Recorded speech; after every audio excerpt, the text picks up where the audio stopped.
C'est la première streameuse de France. Dans l'univers si masculin du jeu vidéo, Magla rivalise avec les plus grandes stars du stream. Le top 30 des Français les plus suivis sur Twitch est pire qu'un conseil d'administration du CAC 40. Il n'y a qu'une seule femme, c'est Magla, 29e avec 860 000 abonnés. Mais son influence est sans doute plus grande. Il suffit de voir le nombre de featuring qu'elle a réalisé ces dernières années sur les plus grosses prods YouTube, chez Squeezie, chez Joyka, chez Michou, Gotaga ou récemment au volant d'une monoplace dans le GP Explorer 2 de Squeezie. On la reconnaît facilement, c'est souvent la seule fille au milieu d'un parterre de mecs. À chaque fois, Magla régale, capable d'envoyer des punchlines légendaires, comme cette épitaphe lancée à Hugo Décrypte. C'est vide ici. Tout le monde est mort ou... Wesh. Oh non Hugo, t'avais pas fini de décrypter. Magla, ou plutôt Barbara, 30 ans, a commencé en 2017 sur Twitch en streamant des jeux d'horreur.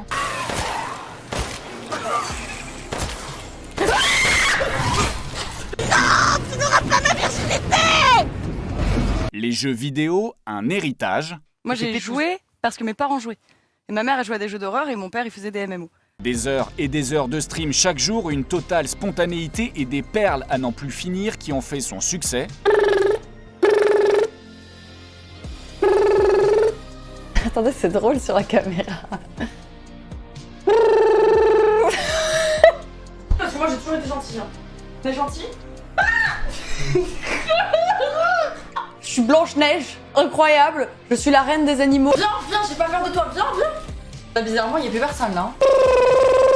Depuis un an, Magla s'est émancipée de Twitch, se lançant dans des grosses prods sur YouTube. Les amis, je suis avec Amine et Billy et on va jouer à Jure c'est à toi. Bienvenue dans Sip and Gossip. Un exercice totalement différent. Moi, sur YouTube, je suis arrivée avec des grosses prods parce que j'avais envie et choses que je pouvais pas faire soir. Mais pour moi, Twitch, c'est là où je suis un peu en slibard dans ma chambre, je fais nimp et je m'amuse. Par contre, YouTube, j'ai envie que ce soit carré, soit propre, qu'on travaille bien les lumières, on a une grosse équipe et je m'éclate à faire ça. Le live Twitch, ça a l'air simple comme ça, mais c'est une discipline très technique. 5 heures de live par jour, on se rend pas compte à quel point t'es épuisé. Tu fais que parler pendant 5 heures. Tu dois pas toucher trop tes crottes de nez. Après chaque live, je regarde un mur et je fixe et je bave. Elle a beau être en slibard dans sa chambre, comme elle dit, Magla incarne le virage de Twitch sorti de sa niche jeux vidéo pour s'élargir à d'autres univers.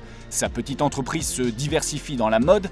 L'influenceuse a défilé cette année pour L'Oréal Paris, dans le plus grand des calmes, aux côtés de Kendall Jenner et Eva Longoria. La streameuse est aussi l'égérie de la marque de maquillage Yves Saint Laurent, Magla, une véritable aubaine pour les marques de luxe qui rêvent de séduire le public jeux vidéo.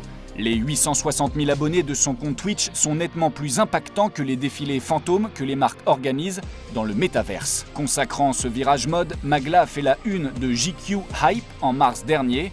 La streameuse a aussi fait les gros titres de la presse en dénonçant le harcèlement et la sexualisation que subissent les femmes sur Twitch. Et des fois, tu vois des dizaines de pages où les mecs ils t'insultent, ils disent qu'ils vont retrouver ton adresse, qu'ils vont te violer. Moi, des fois, juste parce que je portais du rouge à lèvres rouge, parce que je rentrais de mon taf, et du coup, j'allais pas me démaquiller pour live, je me faisais insulter.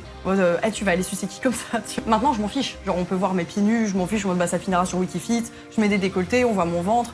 Puis à un moment, de toute façon, quoi que tu fasses, tu seras sexualisé. Magla n'hésite jamais à recadrer en live un de ses abonnés problématiques. Si tu avais un minimum de logique et de maturité, tu ne viendrais pas avec tes grands chevaux en me faisant comprendre que les femmes ne réussissaient sur Twitch que par leur physique. Je pense qu'il faut sortir de ta grotte, sortir la main de ton paquet de Doritos, sortir ta main de ton caleçon. Ce combat contre le harcèlement, elle l'a toujours porté, mais se fatigue de voir la presse la réduire à cela. Évidemment, t'as envie d'en parler parce que c'est des choses que tu vis, mais t'as pas envie de parler que de ça non plus. Je l'ouvre des fois sur des sujets qui me tiennent à cœur, mais les 3 quarts du temps, si on m'interviewe, j'ai envie qu'on parle de mes contenus, de ce que je fais. Ses projets, elle les résume simplement. J'ai envie de créer sur YouTube, de faire des shoot modes tout en continuant de jouer à des jeux sur Twitch, sans prendre de douche.